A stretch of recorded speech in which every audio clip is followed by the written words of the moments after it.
Ben Cohen and Jerry Greenfield of the Ben & Jerry's ice cream are finding themselves back in the news after an awkward interview clip went viral. Over the summer, the co-founders were the subject of controversy when they announced they would stop selling their products in the West Bank and East Jerusalem in protest of Israeli settlements. But Ben Cohen seemed stumped when pressed by Axios reporter Alexi McCammon on why the ice cream mammoth has singled out Israel and Palestine. Let's take a listen. We hugely support Israel's right to exist. But we are against a particular policy. You guys are big proponents of voting rights. Why do you still sell ice cream in Georgia? Texas, abortion bans. Why are you still selling there?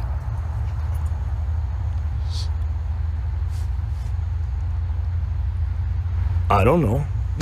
I mean, it's an interesting question. I don't know what that would accomplish. We're working on those issues of voting rights and I don't know. I think you ask a really good question, and I think I'd have to sit down and think about it for a bit. In response, friend of the show Rachel Bovard tweeted, "The abiding principle of corporate wokeness is that it has absolutely no principle at all." Kim Iversen and Robby Soave are back with us to discuss. Glad to have you guys with us for this one.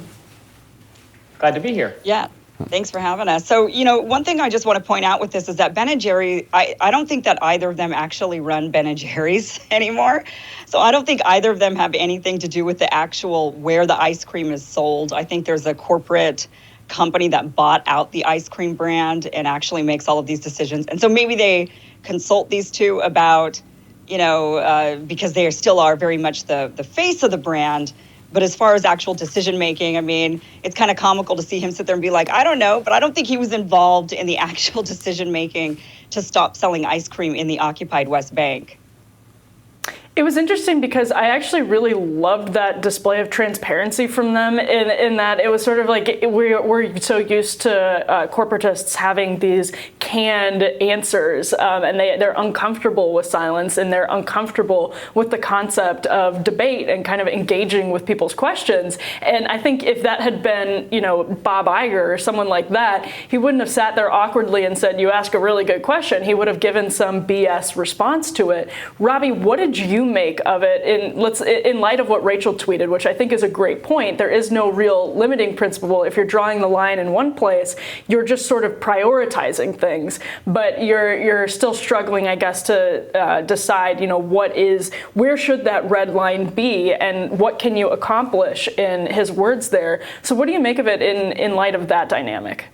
It was pretty funny. I think the implication of what he was saying is that they don't think they could change, they could have an impact on policy in Georgia and Texas, right. But they do think they can have some meaningful contribution to Israeli-Palestine arrangements. Yeah, so that was pretty actually, to the extent there is an ideological sort of thing, right? It doesn't really matter, right? So they probably don't actually want to have an impact because they don't want that level of controversy. So rather to make some kind of moral stand on something that you actually have nothing to do with, rather than a moral stand that could actually, change the situation. The other thing I just thought was when they're saying this, so they were utterly stumped.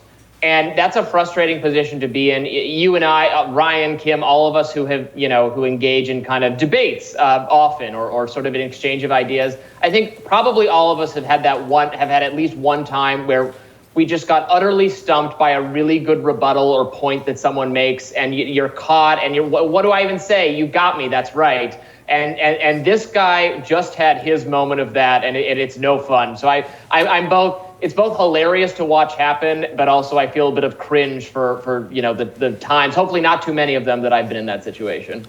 I don't know. I didn't take it as him feeling embarrassed or feeling like he was caught, but more feeling like it was an interesting question that he didn't have an answer to, but wanted to think about. And it actually genuinely seemed like he was open to the idea that maybe they should stop selling in Georgia or they should stop selling in Texas. I mean, a lot of film stars have said they won't, record in Georgia as a result. A lot of Texas companies have said that they're rethinking their headquarters or And there's been pressure for companies to not do business in Georgia and Texas. So it kind of felt like, to me, he was maybe doing a little bit of math on, well, how much ice cream do we sell in Texas and, and Georgia? And I'm pretty sure, and maybe the control room can help us out with this, I'm pretty sure that it's true that Ben & Jerry's was bought by Unilever about 20 years ago, but it's a wholly owned kind of autonomous subsidiary. So I think Ben & Jerry do actually still make those decisions, but I'm not entirely sure. But it did seem like they were genuinely open to saying, you know what, okay, we're not going to sell in Georgia anymore. Well, so, and to just toss to you, Kim, that's the question is like, I think Ryan's exactly right that they were thinking, well, actually, maybe if we draw the line here, we do draw the line there, and it is worth whatever hit we take to our bottom line. They've always been sort of anti-corporate corporation. Cost of living in Vermont's very low. The cost of living in Vermont's very low. They'll be all right. But the question then is this where that ends up for woke capital and woke corporations? Is it actually that the more they're pressed to be consistent, the more they'll increasingly be consistent, and they will stop selling in certain jurisdictions? We will sort our companies based on red states and blue states in different parts of the world. Is that where this is heading, or does it at some point hit a wall and ends up just sort of being that patchwork that it is right now? Yeah, I mean, again, I don't know if how privy he was to the actual conversations of what led Unilever to actually stop selling in the West Bank. So in his mind, it very well could be, it could have boiled down to, well, I just don't agree with, some of the politics of a certain place. And so then it would kind of follow that he would maybe then have to think about, okay, well, what about Texas with the abortion laws, or what about, XYZ other places around the world? But I think from Unilever's stance, when they came out and issued their statement saying why they were not going to sell in the West Bank, was more specifically about selling in settlements that are illegally in a place. So Texas is a legal state. You might not like some of their policies, but they legally exist. I think we can all agree on that. Same thing with Georgia and a variety of other places. They are legal entities. And so it's a very different thing to not agree with the policies or the laws.